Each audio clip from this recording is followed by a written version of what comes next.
Okay guys, today I'm back for another video, and today's going to be my June 2016 Blu Ray update, where I talk about all the Blu Rays that I've gotten over the past 3 months, which is how long it's been since I made a video, and I apologise for that. I've just been really busy, but yeah, I've just kind of found the time to make a video now, so that's what I'm doing. So I'm going to show all the Blu Rays that I've got in the past 3 months, which isn't I've not got as much as you would think that I would have accumulated in 3 months, but still a good amount. I'm going to show the new releases first. Some new releases I have here aren't so new anymore because I got them like 2 or 3 months ago, but you know, I'll show the newest ones, then the not so new ones, and then just all the other Blu-rays I've got. So, starting off, we have Deadpool. Yeah, saw this movie twice in cinemas, really liked it. Great comedy, great action, very entertaining. Unique take on a superhero movie, which I really appreciated. Kind of a smaller scale comic book movie. Most comic book movies now are very big into the spectacle, which is all well and good, but I do appreciate, a kind of a smaller one this time. This movie cost what, about $50 million, which is it's very cheap for a comic book movie. Kind of rare budget for a movie in general. Most movies nowadays are really expensive, like 100 million and above, or really cheap, like 20 or below. Very rare do you get that kind of mid-range budget movies nowadays, and like this was. But yeah, it was very successful, $700 million worldwide.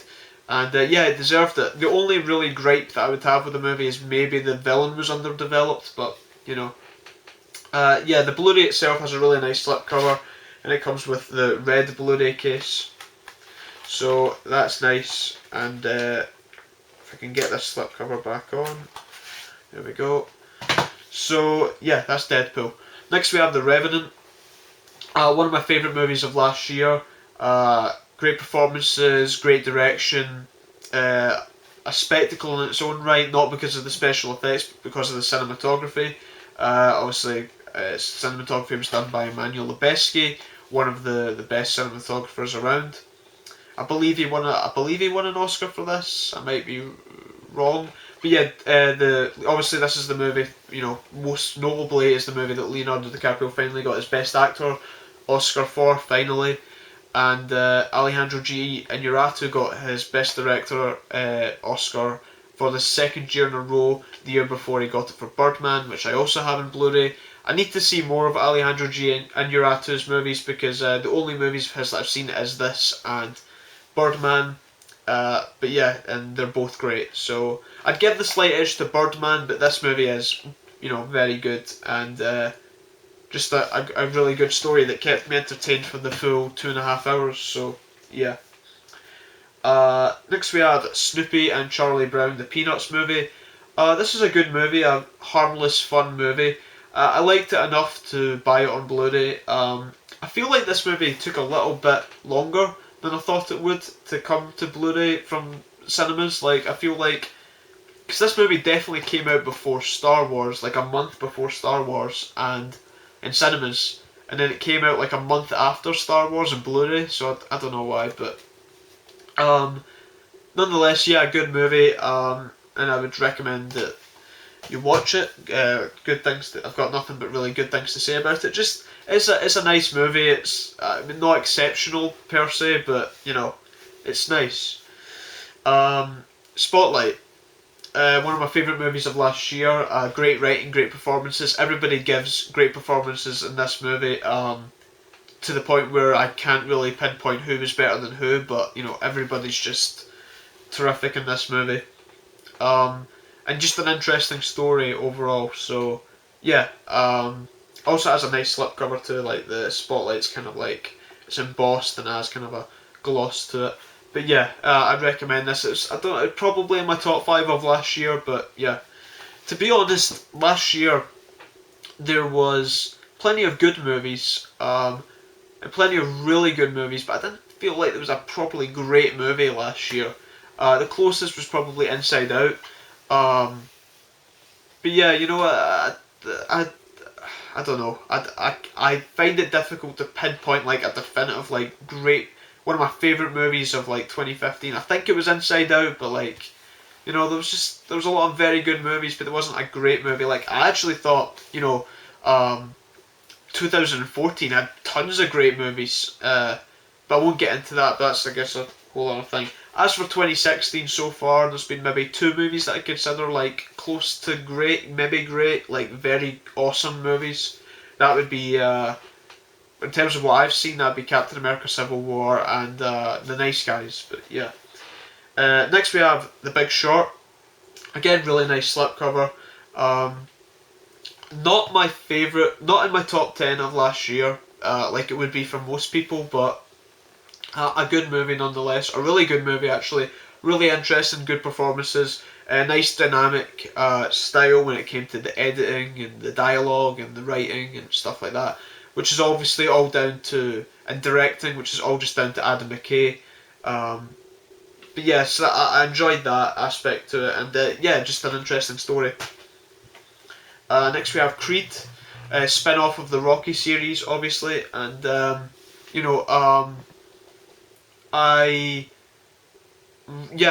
I'm a huge fan of the Rocky series, and I was looking forward to this movie, and I was really pleased with how it turned out. Ryan Coogler, terrific director. He directed Fruitvale Station, which I also have on Blu Ray.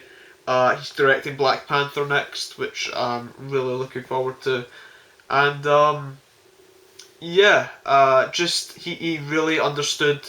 He's obviously a fan of the Rocky movies, and he just really understood what to do with the character next. And it's not him fighting, it's him, because Rocky's story really does end perfectly with the sixth movie, and I was kind of skeptical when they were gonna do this movie, how they were gonna handle Rocky's story going forward, and they do it perfectly in this. And I was seriously invested in Adonis Creed, played by Michael B. Jordan's story, and just I want to see more. I want to see a Creed sequel. I want to continue this series. I know there was plans for a sequel, but I haven't heard anything in a while. But I don't think Ryan Coogler's like scheduled to direct it. They're gonna find someone else. But yeah, I'm hoping that they get on the sequel quick, because this is fantastic. Hateful Eight, another one of my favourites of last year. Quentin Tarantino. Obviously, I'm a big fan of Quentin Tarantino. Obviously, the dialogue, the writing, all top notch here in this movie. Performances are all great. Great cast. And I was invested all the way through.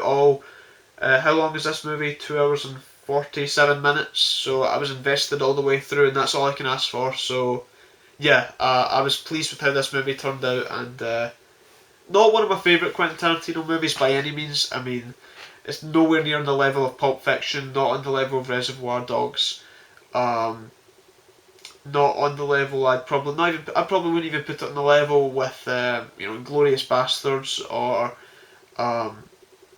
maybe better than Django Unchained. I like Django Unchained. I like all Quentin Tarantino's movies. Actually, the only one that I haven't seen of his is what was it? Death Proof. Yeah, I haven't seen Death Proof, so I'll need to get around to watching that though. Next we have Bridge of Spies, Steven Spielberg movie. Steven Spielberg's my favourite director. Good movie. I was expecting a little bit more, I would say, from a Steven Spielberg movie with Tom Hanks, with a screenplay by the Coen brothers. Expecting a little bit more, but still good performances, good direction. Just the story wasn't exceptional per se, and I feel like, actually, I remember when I watched the movie in cinemas, and I won't spoil the movie, but it comes up at the end. It comes up some text of what happened to the character, the main character, after the movie, after the events of the movie, because it's a true story. And I remember thinking that the text, what happened to him after the movie, sounded far more interesting than what actually happened to him in this movie. But still a good movie, and I'll always give Steven Spielberg a chance, because he is, in my opinion, one of, if not the greatest director of all time. And but yeah, I mean, I can't say I've actually loved a Steven Spielberg movie in a long time. Lincoln was okay. Like I said, Bridge of Spies was good. Adventures of Tintin was really good. Warhorse was okay. So, not a great Steven Spielberg movie in a while, but hopefully we will get one sometime soon. We've got BFG this year, which I hear good things about. I know it was at Cannes Film Festival and it done really well, so we'll see how that turns out. Next we have Star Wars: The Force Awakens. Star Wars. I never felt more anticipation for a movie in my life than when I sat down to watch this movie in cinemas. It was easily one of the best movie going experiences I've ever had, and not because it was the greatest movie I've ever seen in cinemas. I remember when I finished watching it, I went on Twitter and I said that I couldn't give it a score. I couldn't decide what score I would give it. Then I saw it again in cinemas and I still couldn't decide on a score. Looking back, I'd probably give it an 8 out of 10. It is a very entertaining movie. In terms of issues, I do feel like it is too similar to A New Hope. I do feel, I do buy into a little bit into the whole thing that maybe Rey is a bit too strong of a character. I do think it's overhyped, the whole Mary Sue thing, that she's great at everything. I don't necessarily agree with that, but I do feel like she is maybe too powerful of a character.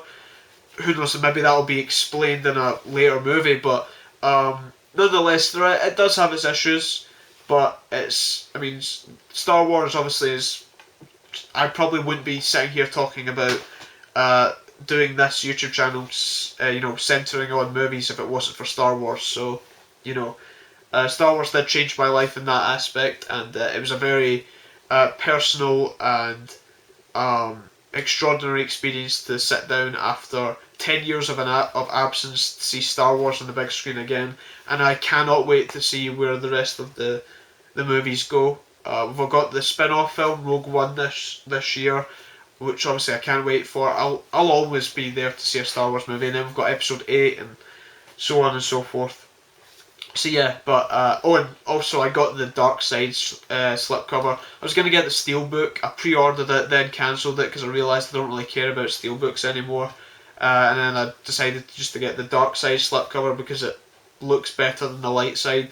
It just looks better. The red against the black, and as opposed to the blue against the white, it just looks better. Anyway, next we have The Colour of Money, which is kind of a new release. It's just recently been released here on Blu Ray in the UK. Haven't watched it yet, but it's a sequel to The Hustler, which I also have in Blu Ray. So yeah, Martin Scorsese movie, Tom Cruise, one of my favourite actors, Paul Newman, who's a legend. So yeah, that's why I got it. Next we have Anastasia, a movie that when I was a kid I always confused for a Disney movie. This is not a Disney movie, this was like a movie that I always was aware of as a kid but never watched it. So I got it on Blu-ray and watched it, and it's really good. It's really good. Good voice cast. It's harmless. It's fun. It's enjoyable, and it's easy to watch. So yeah, I'd recommend Anastasia, I guess. Hugo, Martin Scorsese movie. I was interested in this movie just because it was Martin Scorsese's one and only family movie. Not non-R-rated movie, and it's okay. It's not exceptional. Actually, I thought some of the acting in it was cringeworthy. In regards to when I say some of the acting, I mainly mean Chloe Grace Moretz. She does a British accent in the movie, and she's terrible for the most part. Ben Kingsley's really good, and I did find some of it interesting, I guess, and I do think it's a very visually appealing movie, but I didn't watch it in 3D, and I think maybe a lot of the, appeal of it is to watch in 3D. But at the end of the day, I don't think that's an excuse. And someone's just texted me, I feel like if a movie, I don't feel like the movie should, be sold in the visuals. I feel like it should have an interesting story and interesting characters, and I don't feel it really had that. So Hugo, decent, good-looking movie. It has its moments, mostly good acting, but definitely not one of Martin Scorsese's best. Next we have The Descent and The Descent Part 2. I haven't watched either of these yet, but I hear my friend recommended this one to me, told me it's great. He told me not to get this because apparently it adds nothing to to the lore, I guess, and basically he says that this one's a complete story, whereas this one just ruins it. He says. That being said, I couldn't help myself, and I bought both of them. So I will give them a go. But I have heard really good things about this one, and average to okay things about this one. But yeah, I'll give them a go. Drag Me to Hell, Sam Raimi movie. I'm a fan of Sam Raimi. I like most of the Spider-Man movies that he done, 1 and 2. Love the first 2, particularly the second one. 3 sucks, but that wasn't really his fault. And then obviously in terms of horror, he done Evil Dead, the Evil Dead trilogy. And this is obviously horror film, which I've heard good things about. Drag Me to Hell, so but yeah, I'll give it a shot just because it's Sam Raimi. Rango, haven't seen it, heard good things though, and yeah, I'll give it a shot. Nosferatu, 1920s silent movie. It's a Eureka Masters of Cinema release. Just one of like the earliest staples of horror, so that's why I wanted to watch it, but I haven't watched it yet. Then we have an Arrow video release of Invasion of the Body Snatchers. This is the 1970s version with Donald Sutherland and Jeff Goldblum and Leonard Nimoy, who I've literally just looked at the back now and I've just realised that Leonard Nimoy and Jeff Goldblum are in it. I knew Donald Sutherland was in it, but not those two. But yeah, this is the one, the main. There's obviously quite a few. I think there's at least 2 Invasion of the Body Snatchers movies, maybe 3. But the one that everyone talks about is this one, so I'll give it a shot. Godzilla. This movie sucks, but it's a very entertaining movie to me. It's kind of nostalgic for me. I watched it all the time as a kid. This is the 1997, 98, one of the other 1998, I think, version of Godzilla, directed by Roland Emmerich. And yeah, it's just not a good movie. But, very fun for me, very nostalgic, so that's why I bought it in Blu Ray and just... don't take it seriously when I watch it. Just trust me, I know it's bad. Insidious Chapter 3, like the first 2, have the first 2 in Blu Ray, didn't see this one in cinemas, and I will watch it. Not directed by James Wan though, and James Wan's like the main reason why the first 2 are good, but I've heard the third one's actually better than the second one, and I kind of like the second one, not as much as the first one, but Fantastic Mr. Fox, haven't seen it, but it's a Wes Anderson movie, and I really like Wes Anderson, and this is one of his more recent movies, so had to watch it, and it's got a good cast. George Clooney, Meryl Streep, Jason Schwartzman, Bill Murray, Willem Dafoe, Owen Wilson, kind of the usual bunch that appear in Wes Anderson movies. So yeah, that's why I got it. Then we have The Rescuers and The Rescuers Down Under double pack. Disney movies that I did not watch as a kid, not even in the slightest, not even like I watched them but forgot about them. I just never watched these, so yeah, I'll give them a shot, but I will say it kind of really annoyed me that they're both on the same disc. At the end of the day, it doesn't make a difference, but I don't see the point, I don't know. Bronson, friend recommended it to me, and it's directed by Nicholas Winding Refn, who I have seen 2 of his movies, both of which I have in Blu-ray. Drive is really good. Only God Forgives, not so good. It's okay. Not for my taste, but then again, I think if I rewatched it, I'd maybe like it more, but I haven't rewatched it, but yeah. No, I've heard good things about this. I've heard this is actually one of his best movies. And Tom Hardy's supposedly great in it, but Tom Hardy's great in everything. And last but not least, we have This Is Dusty. We have Game of Thrones Season 5. Big Game of Thrones fan, have the first 4 seasons, really like this season. I can't really comment on it because I can't remember much about it since it was on TV and that was a year ago. Yeah, it was a year ago because Season 6 is on now. And Season 6 so far has been pretty damn good. Hoping it picks up speed towards the end though. I'm kind of wanting something major to happen. Plenty of big stuff's happened, but I won't spoil it if you haven't been watching and you not caught up or whatever. Anyway, but yeah, the show's great, and I do really enjoy Game of Thrones, and I'll continue to get the seasons because um, I love the show. And I haven't rewatched this. Like I said, I've not watched it since it was on TV, but I do like to still keep up with buying all of them on the sets. Just like Walking Dead, except Walking Dead's not very good. Uh, Walking Dead is. I could go on about Walking Dead. Just I feel like the same seasons. I feel like I get every. I keep watching Walking Dead because I'm 6 seasons in and I can't really stop now. But like I mean that last season, I feel like it accomplished nothing. Like I feel like I'm in the same stuff, like same thing, the same cycle over and over again. It goes nowhere. At least Game of Thrones is building to something. Everything like I feel like at least the story moves forward, even just a little bit every episode. There's no filler episodes in Game of Thrones. Anyway, that's all I've got to show, and I hope you enjoyed the video, guys. I'll be back with. I promise this time I'll be back with more videos soon. It won't be another 3 month break. I will continue because now I have time. It's the summer basically, so I'll continue to get more Blu-rays. There's plenty of new releases coming out. They're releasing the Jaws sequels on Blu-ray, which trust me, I will be getting those, even though they're not good, but I need them. They're I'll talk about those. I could go on for. I could talk about the Jaws sequels. Some of them are just so fun to watch.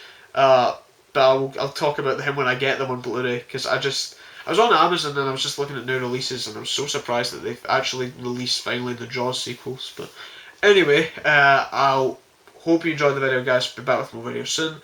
Feel free to leave in the comments below your thoughts on any of these movies that I've talked about in this video. And thanks for watching. Bye.